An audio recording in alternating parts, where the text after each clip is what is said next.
Satreskrimum Polda Metro Jaya, Kombes Hengki Haryadi sudah cukup familiar dengan sosok Hercules sebelum yang terbaru terkait ancaman dari mantan preman tersebut. Dalam sepak terjangnya menumpas aksi premanisme, Kombes Hengki sendiri tercatat sudah 3 kali menangkap Hercules. Pada tahun 2013, Hercules ditangkap oleh Hengki Haryadi di kawasan Kembangan. Kala itu dirinya menjabat sebagai Kasatreskrim Polres Metro Jakarta Barat. Hercules dikurung bersama 49 anak buahnya atas kasus pemerasan dan melawan petugas. Hercules berujung dibuih akibat aksi premanisme yang dilakukannya. Tak lama setelah bebas, Hercules kembali ditangkap oleh Kombes Hengki Haryadi atas kasus pemerasan. Kemudian pada 2017 saat Hengki Haryadi menjabat sebagai Kapolres Metro Jakarta Barat, dirinya juga kembali menangkap Hercules atas kasus pemerasan dan pendudukan lahan di wilayah Kalideres.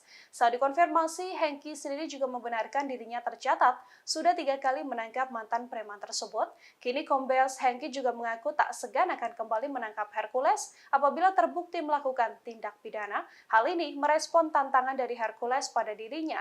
Meski akhirnya sang preman berujung meminta maaf, Hengki menegaskan tak pernah ada tendensi apapun dalam penindakan kasus premanisme, termasuk pada Hercules apabila memang terbukti melakukan pelanggaran pidana. Ini ada ancaman pidananya juga, dan ini cukup berat loh. Jadi jangan sampai menjadi giroh nih semangat tuh ya kan, polisi kalau menangkap, tidak. Semakin melawan semakin kita tabrak gitu, nggak ada cerita. Intinya negara tidak boleh kalah dengan aksi premanisme. Kombes Hengki Haryadi, gua ingat aku sama dia, kau kecil Hengki Haryadi. Anggota saya ada 1.400.000. Ini biar Pak Kapolri, Pak Sigit, biar dengar saya bicara ini. Saya Hercules pertama mengucapkan minta maaf sebesar-besarnya kepada Pak Hengki atas kemarin kejadian salah paham mengenai orang memberi berita ke saya. Pak Hengki katanya ada TO saya, ada target saya.